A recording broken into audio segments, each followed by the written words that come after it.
Tony nggak masuk ya?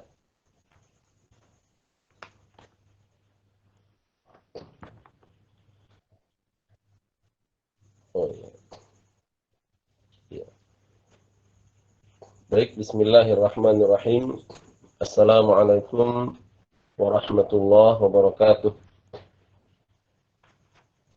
Alhamdulillahi rabbil alamin. Huwa alladhi anzala sakinata fi qulubil mu'minin liyazdadu imanan ma'a imanihim. Walillahi junudus samawati wal ard. Wa kana Allahu aliman hakima. Asyhadu an la ilaha illallah wahdahu la syarika lah wa asyhadu anna Muhammadan abduhu wa rasuluh la nabiyya wa la rasula ba'dah. Qala Allahu jalla wa ala a'udzu billahi minasy syaithanir rajim. Bismillahirrahmanirrahim. Ya ayyuhalladzina amanu taqullaha haqqa tuqatih wa la tamutunna illa wa antum muslimun. Wa qala Rasulullah sallallahu alaihi wasallam fi hadits syarif, man salaka tariqan yaltamisu fihi ilman sahalallahu lahu tariqan ila jannah. Amma ba'd. Fa inna asdaqal hadits kitabullah wa khairal hadi hadi Muhammadin sallallahu alaihi wasallam. Syarrul umur muhdatsatuha wa kullu muhdatsatin bid'ah wa kullu bid'atin dhalalah wa kullu dhalalatin finnar. Bapak Ibu kaum muslimin dan muslimat rahimakumullah. Alhamdulillah kesempatan malam hari ini kembali kita diizinkan oleh Allah Subhanahu wa taala untuk bertemu kembali seperti biasa dalam majelis Munazamah Kitab Hadis Arba'in An-Nawawiyah. Seraya kita tidak lupa untuk terus berdoa kepada Allah. Semoga Allah memberikan kepada kita kesehatan, menjauhkan kita dari berbagai macam penyakit yang sebagaimana kita pahami saat ini kita masih berada dalam masa pandemik COVID-19. Dan kita mohon kepada Allah semoga Allah segera mencabutnya dari tengah-tengah kita. Seperti biasa, Bapak Ibu sekalian, ya, kita persilahkan untuk membacakan hadis yang ke-10. Alhamdulillah, kita sudah memasuki hadis yang ke-10. Silakan kepada Bapak Ibu yang ingin membacakan hadisnya. Ya, hadisnya tidak terlalu panjang. Ya, hadis yang ke-10 dari sahabat Abi Hurairah.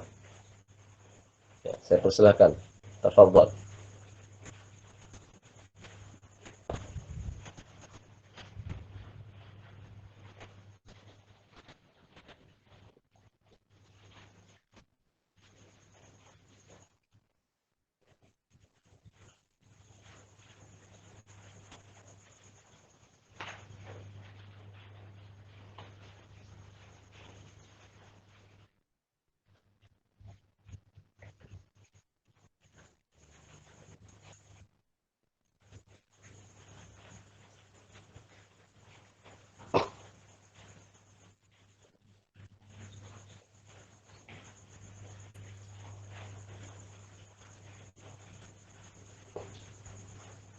Ya, silakan.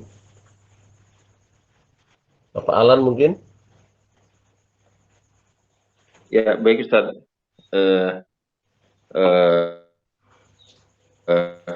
An Abi Hurairah ya berarti ya, hadis ke-10. Iya, hadis yang ke-10, An Pak. Abi Hurairah radhiyallahu ya.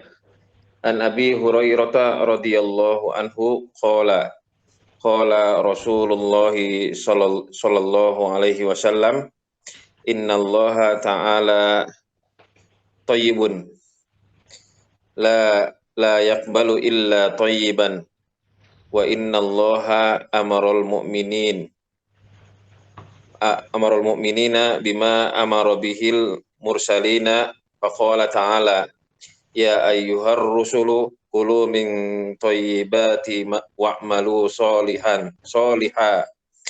Wa qala ta'ala ya ayyuhalladzina amanu kulu min thayyibati ma razaqnakum thumma dzakara ar-rajula yutilu safaro ash'atha akbaru yamuddu yadayhi ilas samai ya rabbi wa mat'amuhu haramun wa mashrabuhu haramun wa malbasuhu haramun wa ghuddiya bil harami fa anna yustajabu lah.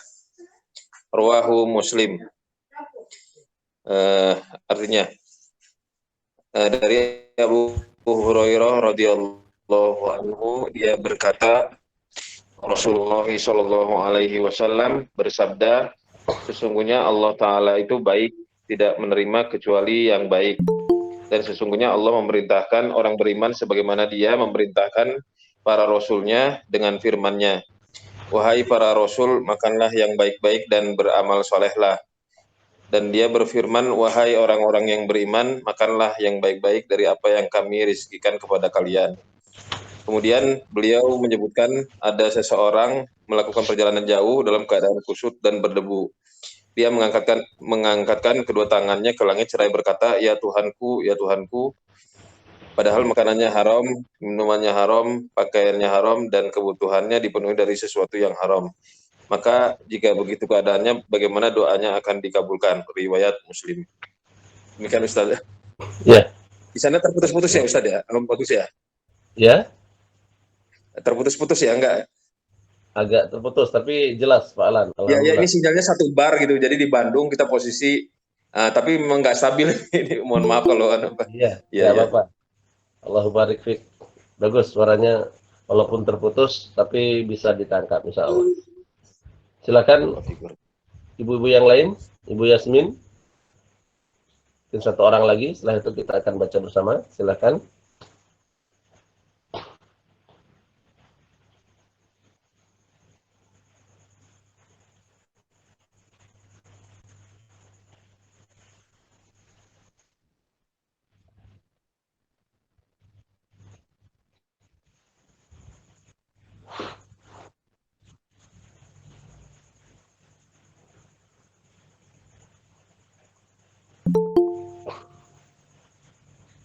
Ana Ustaz. Baik, silakan Ibu. An Abi Hurairah radhiyallahu anhu qala Rasulullah sallallahu alaihi wasallam, innallaha thayyibun la yaqbalu illa thayyiban wa innallaha amaral mu'minina bima amara bihil mursalin faqala ta'ala ya ayyuhar rasulu kulu minat thayyibati wa malu solihan wa qala ta'ala ya ayyuhalladzina amanu kulu min thayyibati ma razaqnakum summa zakarar rajula yutilus safar as'asa akhbara yamuddu yadaihi ilas sama ya Rabbi wa mat'amuhu haramun wa masrabuhu haramun wa malbasuhu haramun wa gudhiya bil harami fa anna yustajabu lahu. Rawahu Muslim. Dari Abu Hurairah radhiyallahu an, dia menuturkan, Rasulullah Shallallahu alaihi wasallam bersabda, sungguh Allah itu baik dan tidak menerima kecuali yang baik. Sungguh Allah memerintahkan kepada kaum mukminin seperti yang Dia perintahkan kepada para rasul. Maka Allah Subhanahu wa taala pun berfirman, wahai para rasul, makanlah dari yang baik-baik dan kerjakan amal solih. Surah Al-Mu'minun ayat 51. Dan Dia Subhanahu wa ta'ala berfirman, Wahai orang-orang yang beriman, makanlah dari rezeki yang baik yang kami berikan bagimu. Surah Al-Baqarah ayat 172. Lalu beliau menyebutkan orang-orang yang sedang melakukan perjalanan jauh, safar. Rambutnya kusut berdebu dan menengadahkan kedua tangannya ke langit. Wahai Robku, wahai Robku, sedangkan makanannya haram, minumannya haram, pakaiannya haram, dan dicukupi dari yang haram, bagaimana doanya terkabulkan. Hadis riwayat Muslim. Ya, baik. Terima kasih. Jazakumullah khairan jazakillah khairan kepada Ibu Zakiyah serta kepada Pak Alan. Allah mubarik fikuma, semoga Allah memberkahi Bapak Ibu berdua serta yang lainnya. Baik, kita baca kembali bersama-sama Al-Hadithul Ashir, hadis yang ke-10. An Abi Hurairah, dari Abi Hurairah radhiyallahu ta'ala anhu, semoga Allah ta'ala meridainya. Qala, beliau berkata, qala Rasulullah sallallahu alaihi wasallam, telah bersabda Rasulullah sallallahu alaihi wasallam,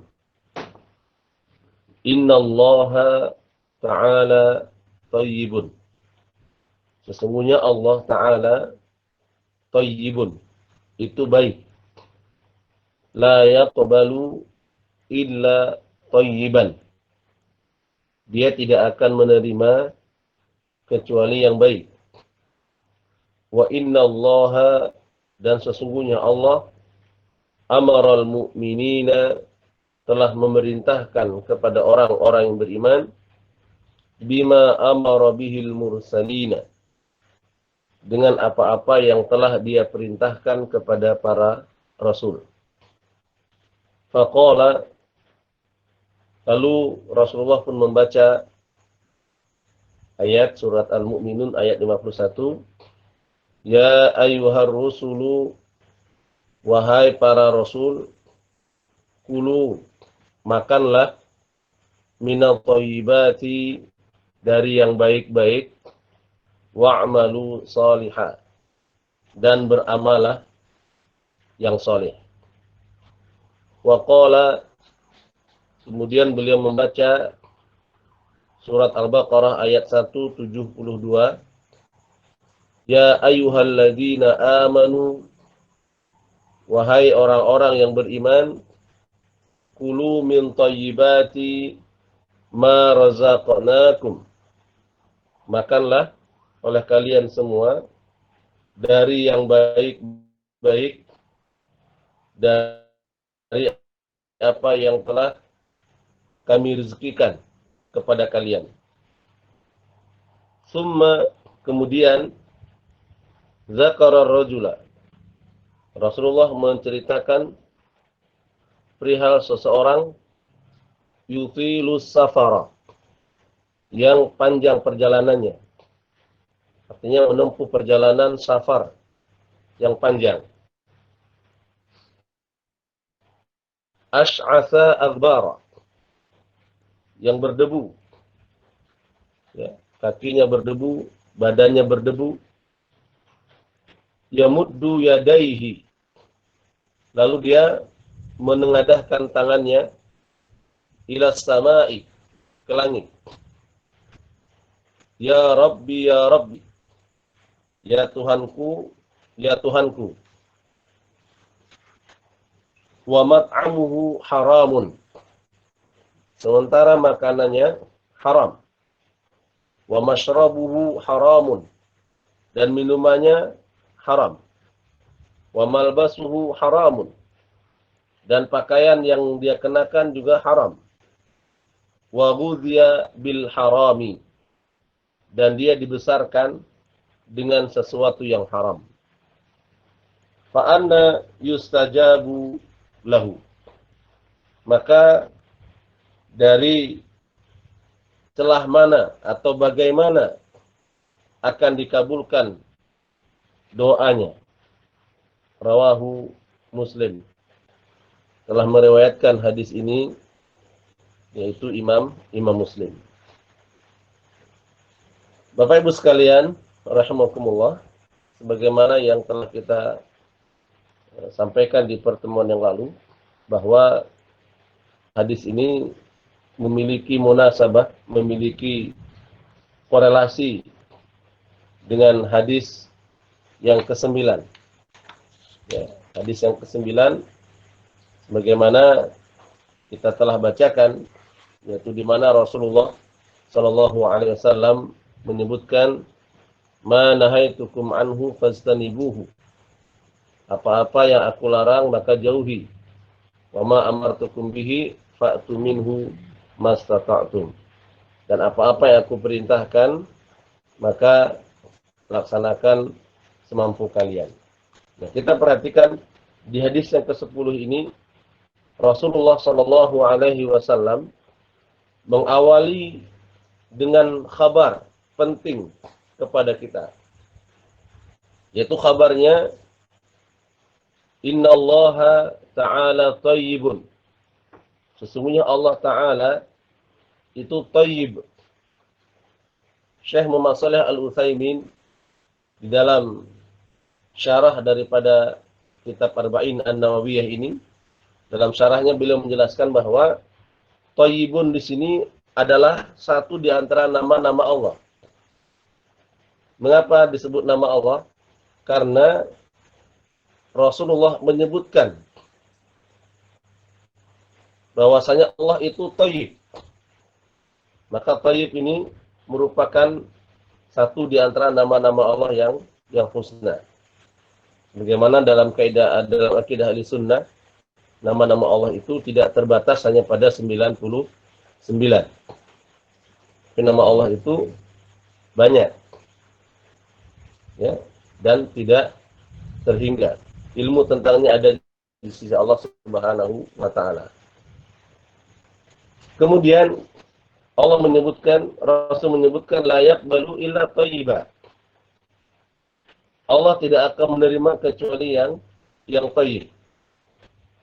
Nah, inilah pelajaran yang pertama yang bisa kita ambil, yaitu Allah memiliki sifat, memiliki nama Thayyib, Thayyibun.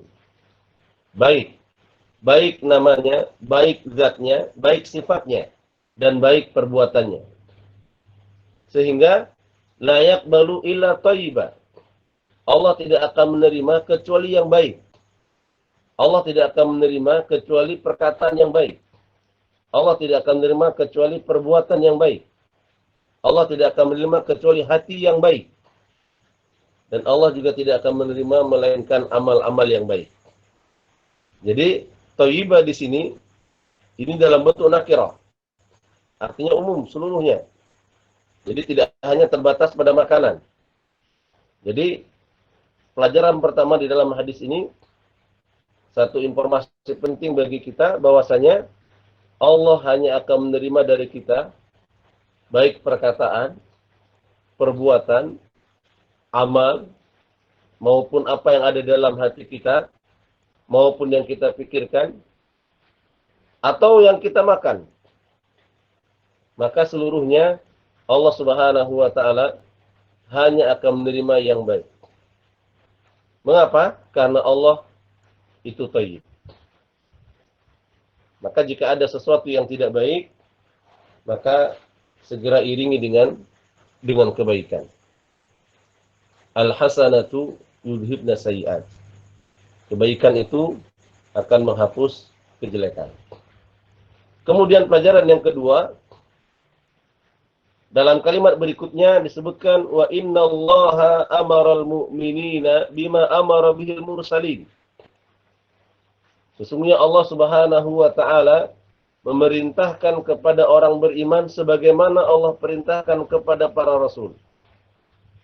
Jadi perintah kepada orang beriman sama dengan perintah kepada para rasul.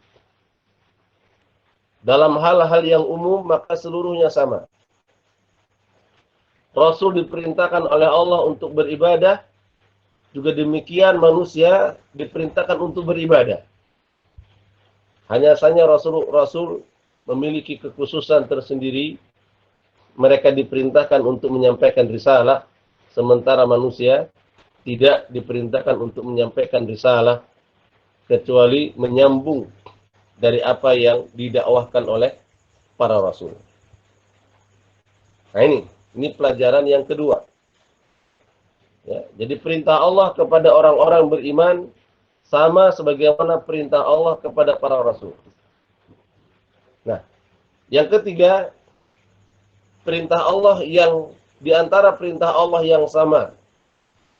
Sebagaimana Allah perintahkan kepada orang beriman, juga Allah perintahkan kepada para rasul, adalah dalam urusan makanan. Dalam perkara sesuatu yang kita makan. Perhatikan di dalam surah Al-Mu'minun ayat 51 dan Al-Baqarah ayat 172. Di ayat 51 dari surah Al-Mu'minun, Allah memerintahkan kepada para rasul, ya ayyuhar rusul, wahai para rasul, kulu, makanlah oleh kalian semuanya, minat thayyibati, dari yang baik-baik. Wa'malu salihah, dan beramalah dengan kesalihan. Nah, di dalam ayat ini ada satu kabar penting, di mana at-thayyibat, kulu minat thayyibat, kemudian diiringi dengan amal saleh. Wa'malu salihah. Keduanya memiliki keterkaitan. Keduanya memiliki hubungan yang sangat erat. Sehingga para ulama menyebutkan, manakala seseorang dia makan makanan yang baik, hasil dari hasil yang baik, kemudian zat yang baik, jenisnya dari jenis yang baik, dan cara mendapatkannya juga dengan cara yang baik, maka dia akan mudah untuk beramal saleh. Dia akan menikmati setiap amal saleh yang dia kerjakan. Dalam bertakarub kepada Allah, khusyuk dan tumakninah akan dia dapatkan. Tapi manakala sebaliknya, ternyata yang dia makan adalah sesuatu yang tidak thayyib dari jenisnya, cara mendapatkannya juga tidak thayyib, tidak baik, atau dengan cara yang haram, maka dia tidak akan menikmati amal saleh. Dia tidak akan menikmati manisnya taqarrub, manisnya khusyuk, tumakninah. Dia tidak mendapatkan itu. Mengapa? Karena ada penghalang di dalam hatinya. Maka subhanallah, di dalam ayat ini Allah menggandengkan antara kulu minat thayyibati dengan wa'malu salihah. Dan keduanya pasti terkumpul. Ya, waw di sini sifatnya waw ataf yang berfungsi lil mutlaqil jam'i, akan mengumpulkan seluruhnya. Manakala kita makan yang baik, pasti akan mampu beramal saleh. Manakala kita tidak memakan dengan makanan yang baik, maka pasti seseorang akan terjauh daripada kesalihan. Kemudian di ayat yang ke-172 daripada surat Al-Baqarah, Allah Subhanahu wa taala memerintahkan kepada orang-orang beriman, ya ayyuhalladzina amanu kulu min thayyibati ma razaqnakum. Wahai orang-orang yang beriman, makanlah dari yang baik-baik apa yang telah kami rizkikan kepadamu. Sebagaimana perintah kepada para rasul, Allah juga memerintahkan memakan yang baik kepada orang-orang beriman. Sehingga disebutkan, Rasul menyebutkan dalam kalimat yang berikutnya, dan ini pelajaran yang keempat, yaitu summa zakarar rajula. Dan Rasul menyebutkan ada seseorang yang yutilu safar, panjang perjalanannya, kemudian ash'atha aghbara, berdebu, kakinya berdebu, badannya berdebu. Kemudian dia yamuddu yadaihi ila sama. Dia menengadahkan tangannya ke langit. Seraya dia berkata, Ya Rabbi, Ya Rabbi. Ya Tuhanku, Ya Tuhanku. Kita perhatikan kalimat ini mengajarkan kepada kita, sebelum kita lanjutkan kalimat berikutnya, ada beberapa kondisi di mana kondisi seseorang pasti akan diijabahi setiap doa yang dia panjatkan. Kondisi pertama yaitu safar. Safar adalah salah satu sebab di antara sebab-sebab dikabulkannya doa. Bagaimana disebutkan di dalam hadis, Salasun da'awatin mustajabat, la syakka fihinna. Ada 3 doa yang pasti akan diijabahi. Tidak ragu lagi, pasti akan diijabahi. Dan Rasul menyebutkan da'watul mazlumi, doanya orang yang terzalimi. Dan yang kedua Rasul menyebutkan wa da'watul musafiri, doanya para musafir. Kemudian yang ketiga wa da'watul walidi ala walidihi, dan doanya wa da'watul walidi ala waladihi, dan doanya orang tua kepada anaknya. Ini kondisi pertama, kondisi akan dikabulkannya doa safar. Kemudian kondisi yang kedua yaitu kondisi asy'atha aghbar, berdebu.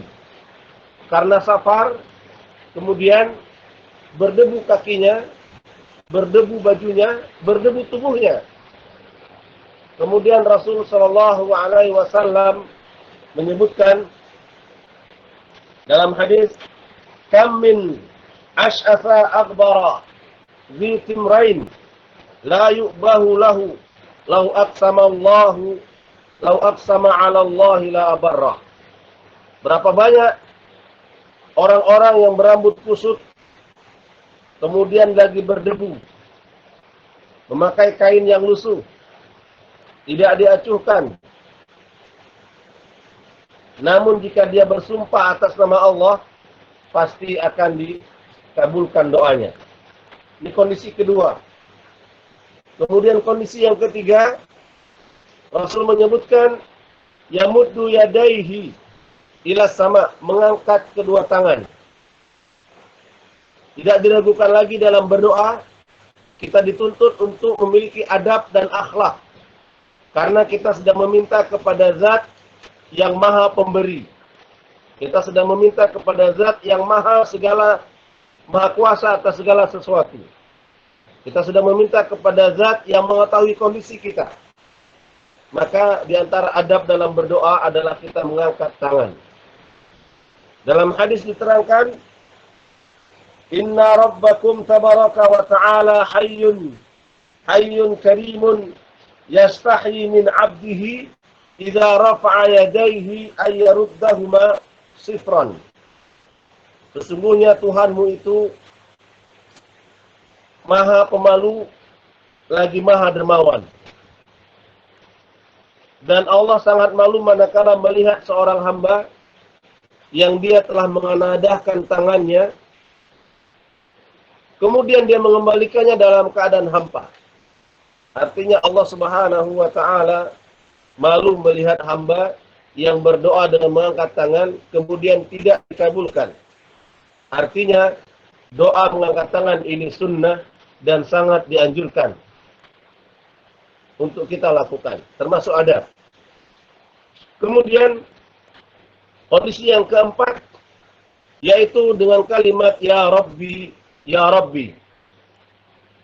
Para ulama sepakat bahwasanya nama Allah yang paling indah, dan ini menjadi sebab manakala seseorang berdoa dengan menggunakannya, pasti akan dikabulkan, yaitu kalimat Rabbun. Kita perhatikan di surat Al-Baqarah, di surah Al-Imran, di ayat terakhir, Allah Subhanahu wa ta'ala menyebutkan perihal hamba-hambanya yang ulul albab, yang mereka berdoa dengan kalimat Rabbana. diulang, disebutkan beberapa kalimat doa, ya, termasuk diantaranya adalah Rabbana ma khalaqta hadza batila subhanaka faqina azabannar. Kemudian doa-doa berikutnya dengan kalimat Rabbana dalam bentuk jamak, Rabbana ya Tuhan kami. Jika dalam bentuk mufrad kita sendirian maka ya Rabbi. Maka di ayat berikutnya Allah menyebutkan fastajaba lahu rabbuhu. Allah mengabulkan. Maka kalimat Rabbun ini adalah kalimat yang manakala seseorang berdoa dengan menggunakannya, ini menjadi sebab utama doanya akan diijabahi oleh Allah Subhanahu wa taala. Maka di dalam Al-Qur'an Allah mengajarkan kepada kita dengan kalimat Rabbana. Karena Allah Subhanahu wa taala sangat menyukai hambanya mengucapkan Rabbana. Misalnya seperti Rabbana atina fid dunya hasanah. Kemudian Rabbana la tuzigh qulubana ba'da idh hadaitana. Misalnya Rabbana hab lana min azwajina. Misalnya lagi Rabbana la tu'akhidna in nasina aw akhtana. Dan banyak doa-doa yang lain yang Allah Subhanahu wa taala ajarkan kepada kita di dalam Al-Qur'an dengan kalimat Rabbana. Maka kita perhatikan di kalimat berikutnya Rasul menyebutkan ini 4 kondisi. 4 kondisi di mana seseorang manakala terpenuhi salah satunya saja, maka sudah cukup doanya akan diijabahi. Bayangkan ini keempat-empatnya telah dia penuhi. Satu saja kondisi sudah menjadi sebab doanya akan diijabahi. Bayangkan jika 4 kondisi ada pada dirinya, maka otomatis doanya akan dikabulkan oleh Allah Subhanahu wa taala. Akan tapi Rasul menyebutkan wa mat'amhu haram. Ternyata makanannya haram. Dari barang yang haram. Cara mendapatkannya haram. Wa mashrabuhu haram. Dan minuman yang dia minum juga haram. Cara mendapatkannya haram. Ya, kemudian wa malbasuhu haram. Pakaian yang dia kenakan juga haram.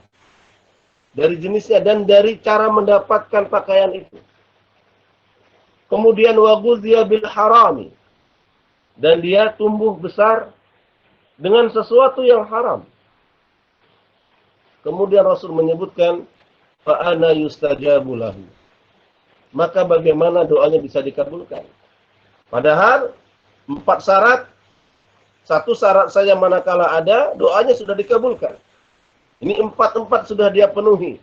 Maka Rasul memberikan kabar penting kepada kita, meskipun dipenuhi keseluruhan syarat-syarat dikabulkannya doa, manakala ada sesuatu yang haram dari orang yang berdoa, maka tidak ada celah doanya akan dikabulkan oleh Allah Subhanahu wa taala. Maka inilah pelajaran penting di dalam hadis ini. Ternyata bukan hanya doa. Di dalam hadis yang lain disebutkan bahwa dari perkataan Imam Ibnu Abbas di mana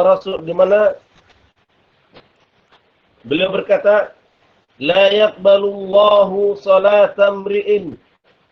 Allah Subhanahu wa taala tidak akan menerima salat seseorang fi jawfihi haramun, sementara di lambungnya ada makanan yang haram. Ada hasil riba yang dia makan.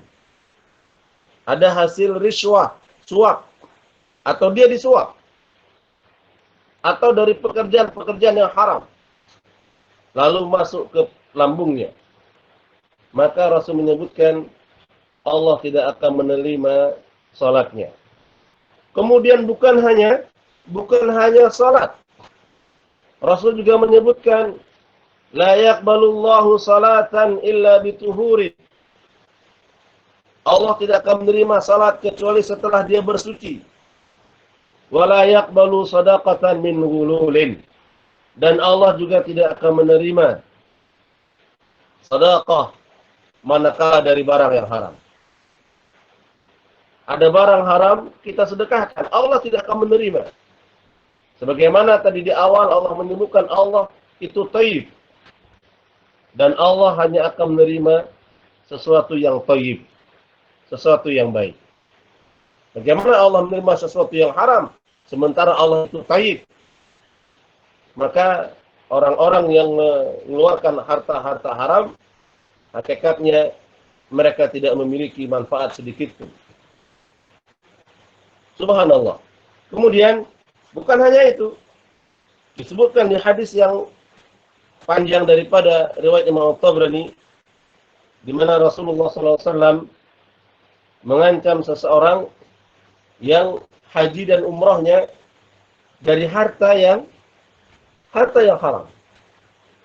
Ketika ada seseorang yang berhaji dengan harta yang thayyib, ketika dia mengucapkan kalimat labbaik Allahumma labbaik, labbaik la syarika laka labbaik, Rasul mengkabarkan maka malaikat-malaikat akan berseru dengan kalimat labbaik wa sa'daik, zaduka halalun wa rahilatuka halalun wa hajjuka mabrurun ghairu ma'zurin.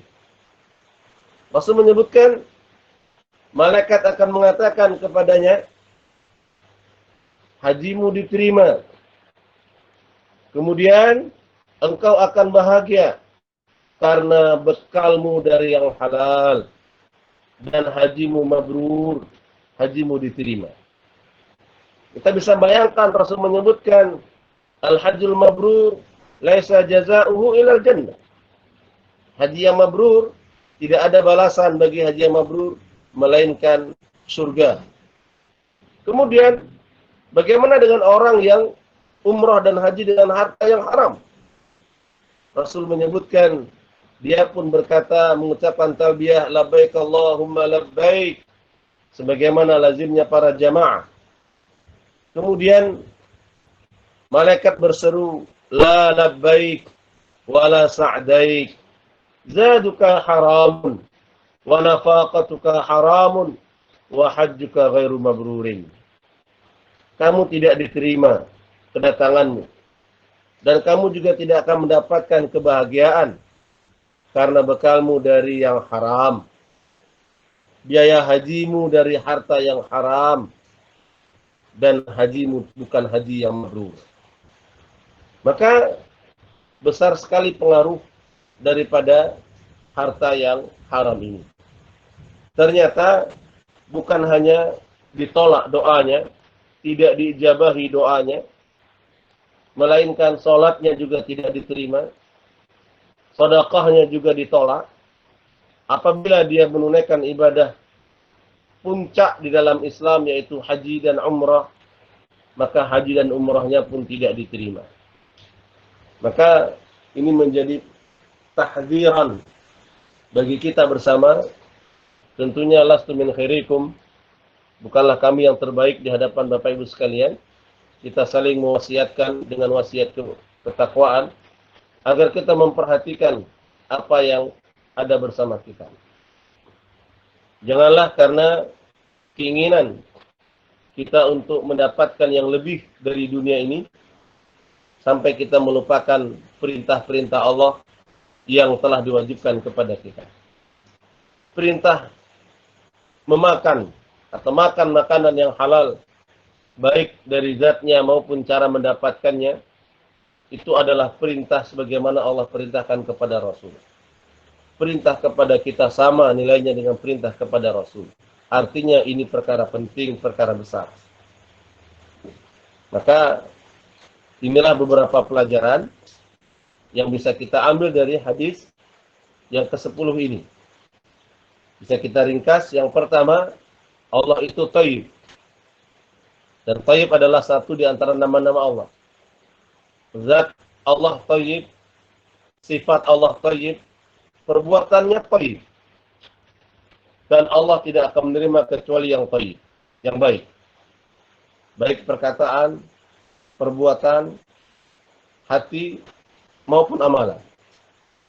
Kemudian, perintah Allah kepada orang-orang beriman sama sebagaimana perintah Allah kepada para rasul. Yaitu perintah untuk makan dari yang halal. Dan harta halal sangat berpengaruh kepada kesalihan. Semakin banyak seseorang menikmati harta yang halal, maka kesolihannya akan meningkat. Karena doanya diijabahi, sholatnya diterima, sedekahnya diterima, hajinya diterima. Tapi manakala seseorang menikmati harta yang haram dan dia tidak memperdulikan dari mana harta dia dapatkan. Sebagaimana dalam hadis diterangkan bahwasanya kita akan mengalami satu kondisi di mana nanti manusia tidak lagi memperdulikan dari mana harta mereka dapatkan. Amin halalin au min haramin. Apakah dari yang halal atau dari yang haram. Maka manakala dia menikmati makan dari yang haram, maka secara otomatis kesalihannya akan menurun. Doanya akan ditolak. Meskipun perangkat-perangkat dikabulkan, doa telah dia penuhi seluruhnya. Salatnya tidak akan diterima. Sedekahnya akan ditolak. Dan hajinya bukan haji yang mabrur. Artinya haji yang tidak diterima oleh Allah Subhanahu wa ta'ala. Maka ini menjadi iktibar, pelajaran bagi kita bersama, Bapak Ibu sekalian rahimakumullah. Semoga Allah Subhanahu wa ta'ala mengistiqomahkan kita untuk terus berhati-hati dengan harta yang ada pada kita. Pastikan harta yang kita dapatkan itu halal. Pastikan yang kita makan, yang dimakan oleh anak dan istri kita di rumah, dan yang dimakan oleh orang-orang yang berada di bawah tanggungan kita, pastikan seluruhnya halal.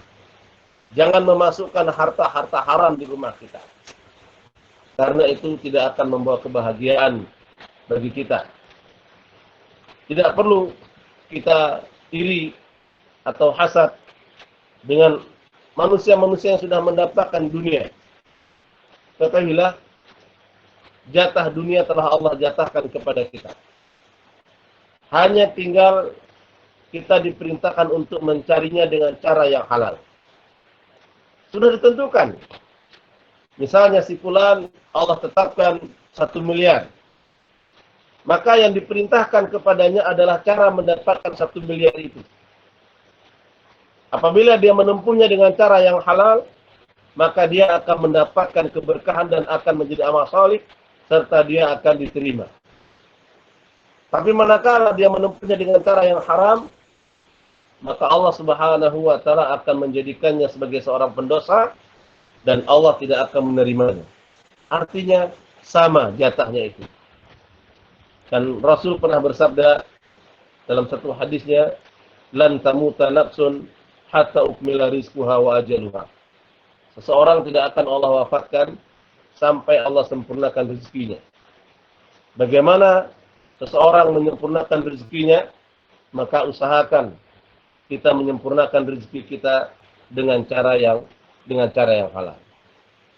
Baik, saya kira ini sekedar penjelasan singkat dari kita ya di hadis yang ke-10, dan saya mewasiatkan hadis ini sering kita ulang-ulang, sering kita baca agar menjadikan kita terawasi ya, terprotek ya, diri kita akan diproteksi ya, agar kita tidak terjerumus ke dalam hal-hal yang bisa menjatuhkan kita kepada perbuatan yang haram.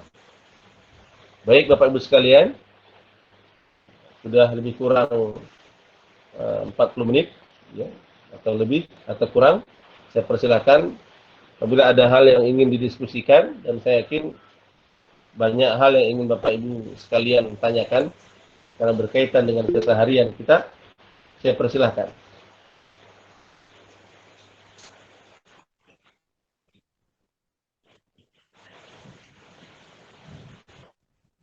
Ya, silakan.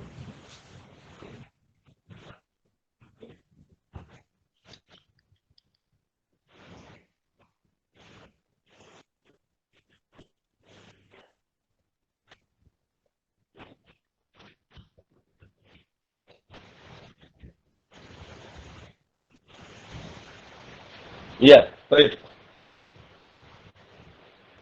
Bang, sebagaimana yang kita pahami bersama, yaitu terutama bank-bank konvensional yang masih mempraktekkan sistem ribawi, para ulama sepakat bahwasanya riba itu haram.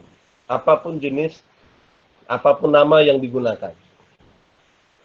Kemudian para ulama memberikan semacam solusi, ya, apabila memang kita tidak ada cara lain melainkan dengan menggunakan jasa bank, yaitu kita memisahkan antara harta kita dengan harta tambahan yang itu diberikan oleh bank.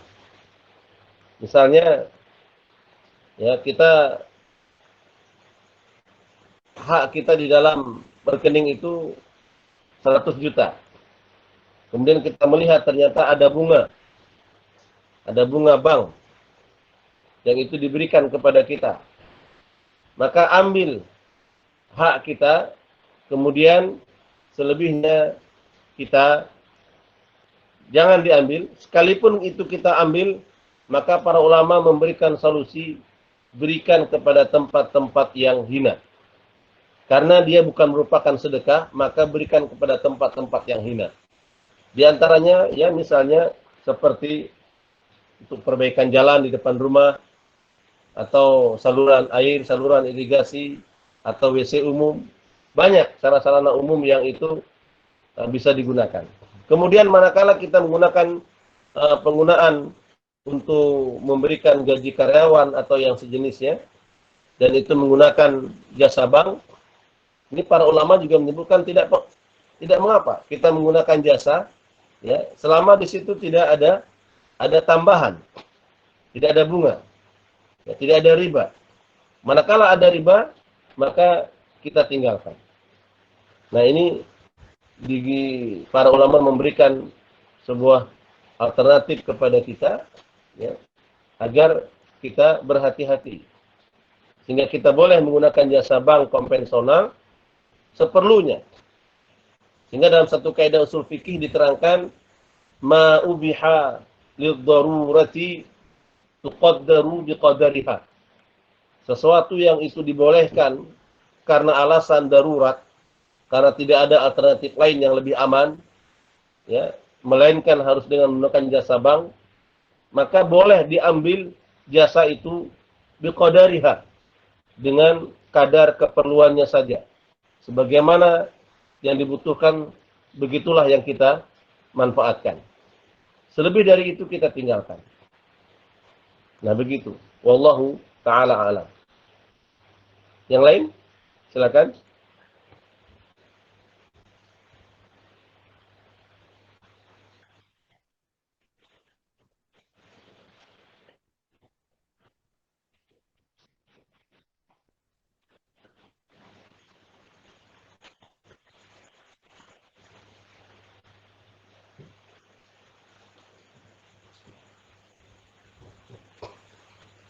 Kemudian ini ada tambahan pertanyaan tentang dana haji, ya. Dana haji yang disetor via bank, walaupun bank syariah.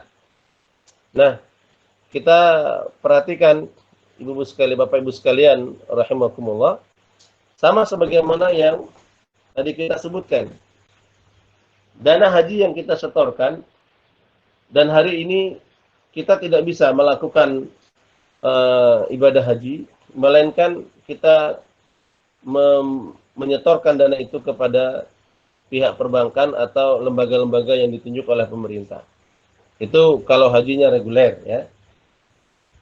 Nah, ternyata uang kita dimanfaatkan untuk usaha-usaha dan dikelola, kemudian ada hasil, bagaimana? Maka sekali lagi kita mengambil hak kita, harta kita saja. Karena hakikatnya kita menitipkan. Kita tidak memberikan semacam wewenang untuk dioperasionalkan, untuk diputar, untuk dikembangkan. Kita hanya menitipkan. Maka kita mengambil yang hak kita. Berapa yang sudah kita titipkan? Oh, 30 juta. Maka begitulah harta kita. Berapa nanti kekurangannya? Maka kita tambahkan. Maka sekali lagi memang kita berharap semoga pengelolaan dana haji dan dana haji terutama ini tidak disalahgunakan untuk hal-hal yang haram. Kita berdoa kepada Allah, semoga Allah memberikan hidayah kepada pemimpin kita. Nah, kemudian langkah baiknya jika untuk haji itu kita bisa melakukannya haji plus, ya, atau haji furoda. Apabila kita miliki dana, itu lebih aman menurut saya. Ya, langsung kita setorkan, kemudian kita langsung bisa berangkat. Jadi dana kita tidak diputar untuk kegiatan-kegiatan yang kita tidak tahu. Wallahu taala alam. Jadi sekali lagi kita boleh memanfaatkan jasa perbankan, tapi tuqaddaru biqadariha. Diambil seperlunya. Kemudian manakala di situ ada bunga atau ada tambahan dari uang yang kita simpan, maka tambahan itu boleh diambil, tapi tidak boleh dinikmati. Kita salurkan kepada tempat-tempat umum, fasilitas umum yang di situ adalah syai'un hakir, yaitu sesuatu yang dihinakan, seperti jalan, kemudian saluran air, got, irigasi, atau WC umum atau yang lain. Saya kira di tempat kita banyak sekali yang membutuhkan itu. Baik, yang lain silakan.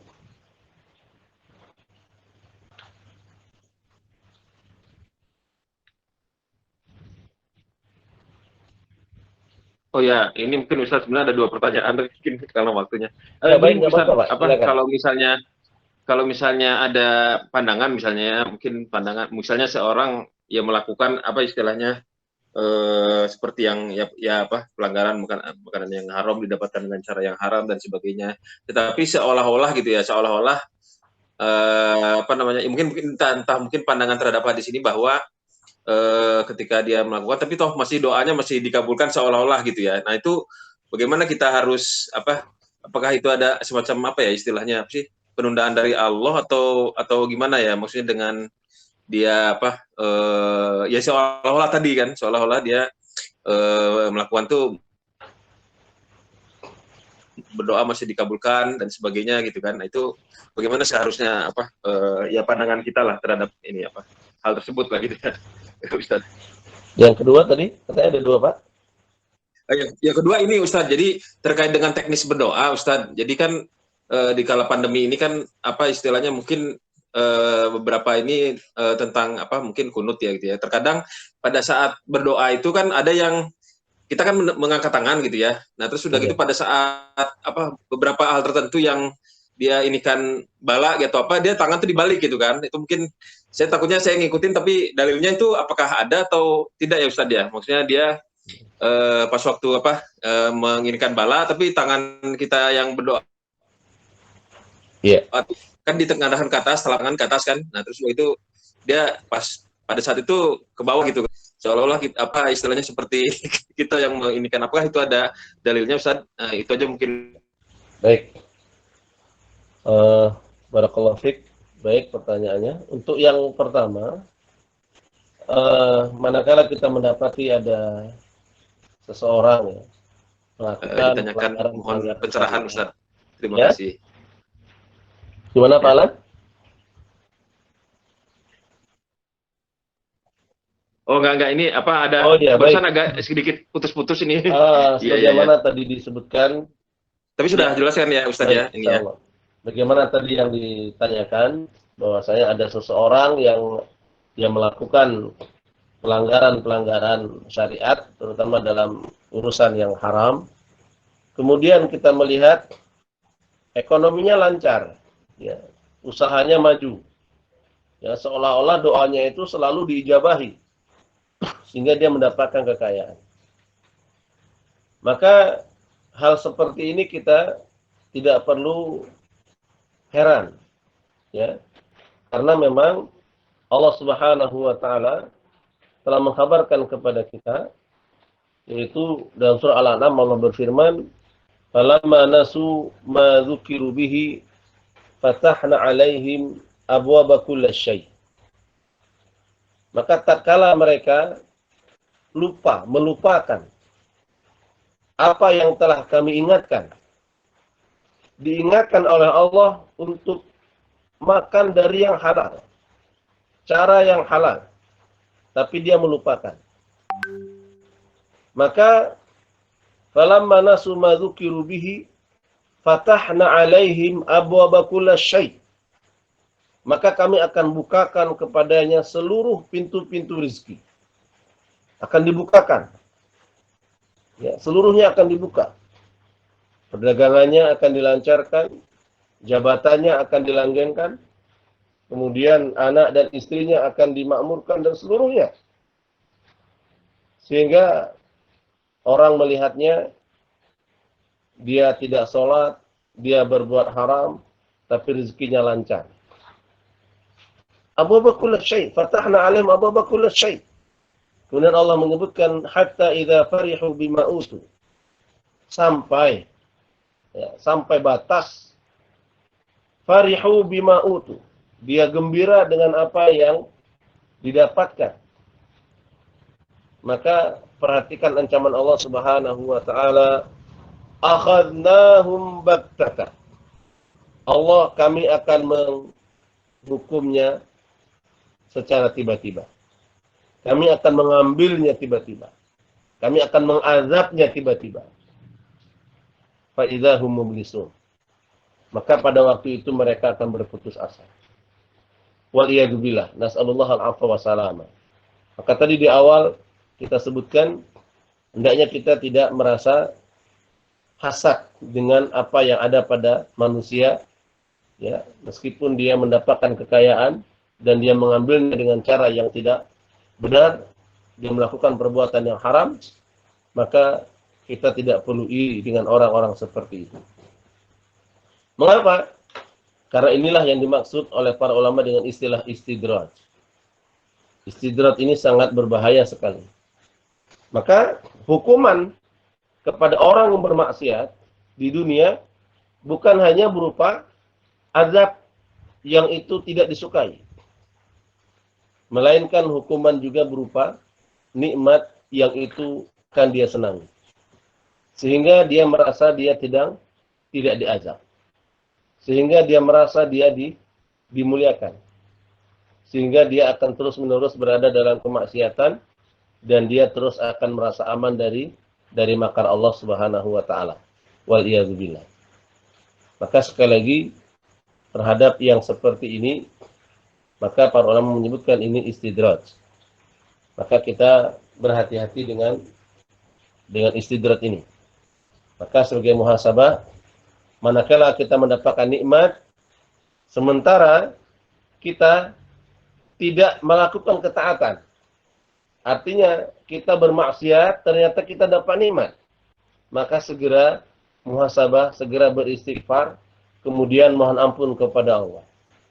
Karena boleh jadi apa yang kita dapatkan ini adalah istidraj dari Allah Subhanahu wa taala yang itu akan menjadikan kita akan dibinasakan oleh Allah Subhanahu wa taala. Segera kembali fafiru ilallah. Maka para ulama salaf dahulu itu memberikan pelajaran kepada kita. Apabila kita mendapatkan nikmat, maka lihat apakah kita pantas mendapatkan nikmat itu atau tidak. Artinya apabila ada ketaatan yang kita lakukan, kemudian kita tidak bermaksiat, kita dapatkan nikmat itu, maka bersyukurlah. Insya Allah nikmat itu akan mengantarkan kita kepada ketakwaan. Tapi manakala kita mendapatkan nikmat, sementara kita masih bergelimang dalam kemaksiatan, maka beristighfarlah dan mohon ampunlah kepada Allah. Semoga harta itu akan mengantarkan kita kepada keampunannya. Ini yang pertama. Kemudian yang kedua, kita mendapati ada sebagian kaum muslimin yang berdoa. Ketika dia berdoa dengan meminta kepada Allah berbagai macam kemaslahatan dunia, dia berdoa sebagaimana lazimnya. Kemudian di saat dia menolak, dia berdoa dengan permohonan agar dihindarkan bencana. Kemudian dia membalikkan telapak tangannya. Para ulama ikhtilaf dalam hal ini. Ya, sebagaimana disebutkan oleh Syekh Shalih Al-Munjid dalam fatwanya, beliau menyebutkan bahwa sebagian ulama-ulama Syafi'iyah, yang ulama-ulama dalam mazhab Syafi'i, menyenangi manakala berdoa dengan meminta rahmat, maka mereka mengarahkan telapak tangannya itu ke langit. Tapi manakala mereka meminta perlindungan kepada Allah Subhanahu wa taala daripada bencana, maka yang mereka tengadahkan ke langit adalah di balik telapak tangannya atau di balik telapak tangan ini ya. Nah, jadi di balik telapak tangannya seperti ini. Nah, ini ikhtilaf. Syekh Shalih Al-Utsaimin dalam fatwanya menyebutkan hendaknya dalam berdoa baik kita meminta rahmat ataupun meminta agar dihindarkan dari azab, kita berdoa dengan seperti ini. Wallahu taala a'lamu bishawab. Artinya dalam hal ini saya menganjurkan agar kita tidak mudah menjatuhkan vonis bid'ah atau vonis sesat kepada saudara kita, karena bagaimanapun itu adalah ruang lingkupnya ikhtilaf para ulama. Jadi tinggal kita berlapang dada. Manakala kita mau mengikuti, silakan ikutilah sesuatu yang sudah kita dapatkan ilmunya. Manakala kita tidak mau mengikuti, maka tidak mengapa, kemudian hargailah perbedaan yang ada di tengah-tengah kaum muslimin. Baik, itu dua pertanyaan yang bisa kita jawab. Silakan yang lain. Kita masih ada waktu sekitar 4 menit lagi. Saya persilakan. Bagaimana Pak Alan? Kira-kira bisa? Ya Ustaz, terima kasih, syukron, barakallahu fikum, terima kasih atas pencerahannya Ustaz. Karena ragu tadi. Iya, barakallahu. Iya, agak ragu. Ya. Silakan yang lain.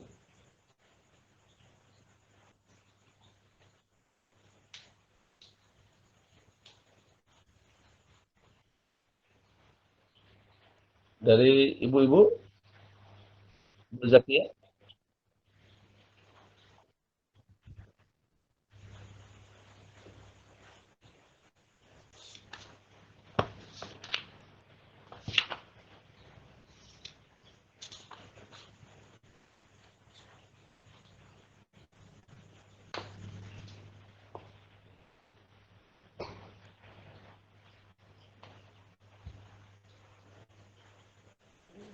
Ibu Fahmi, mungkin ada pertanyaan? Atau Ibu Zakia, silakan.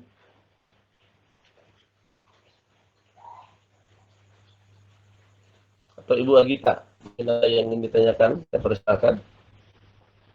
Untuk satu pertanyaan lagi.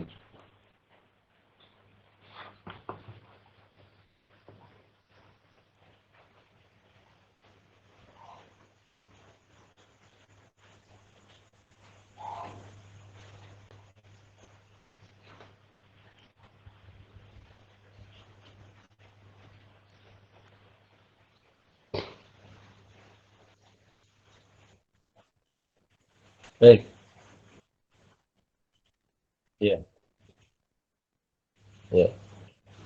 Baik, Bapak Ibu sekalian, rahimakumullah, alhamdulillah. Pada malam hari ini kita telah membacakan hadis yang ke-10 daripada kitab Arba'in An-Nawawiyah. Sekali lagi kita memohon kepada Allah semoga apa yang kita pelajari pada malam hari ini Allah Subhanahu wa taala memberikan kepada kita ilmu dan kepahaman serta kekuatan bagi kita untuk mengamalkan setiap ilmu yang telah kita pelajari. Seperti biasa, insya Allah minggu yang akan datang kita masuki hadis yang ke-11. Tidak lupa untuk dibaca-baca, dan hadis ini lebih menarik ya, sebagaimana hadis-hadis sebelumnya, ya, di mana hadis yang ke-11 ini akan mengajarkan kepada kita inti seluruh urusan, ya, bagaimana yang kita pernah pelajari di hadis-hadis sebelumnya juga. Jadi hadis ke-11 ini hadisnya lebih singkat, bahkan saya yakin Bapak Ibu sekalian akan mudah menghafalnya. Insyaallah kita akan mencoba melihat di pertemuan akan datang. Sekali lagi, kita mohon kepada Allah semoga pembahasan kita pada malam hari ini Allah Subhanahu wa taala memberikan kepada kita taufik dan memberikan kepada kita semangat untuk beramal, terutama kita mencari rezeki dengan yang halal dan kita menikmati sesuatu dari yang halal. Semoga Allah Subhanahu wa taala menerima salat-salat kita, ibadah-ibadah kita, serta menerima segala apa yang kita lakukan selama ini serta memberkahi kita semua. Fa'tabiru ya ulil absar la'alakum turhamun. Saya kira hanya ini yang bisa saya sampaikan. Apabila ada tutur kata atau kalimat yang mungkin kurang berkenan, saya mohon dimaafkan. Subhanakallahumma rabbana wa bihamdika asyhadu an la ilaha illa anta astaghfiruka wa atubu ilaik. Wal akhir, assalamualaikum warahmatullahi wabarakatuh. Waalaikumsalam warahmatullahi wabarakatuh. Wabarakatuh. Jazakumullah.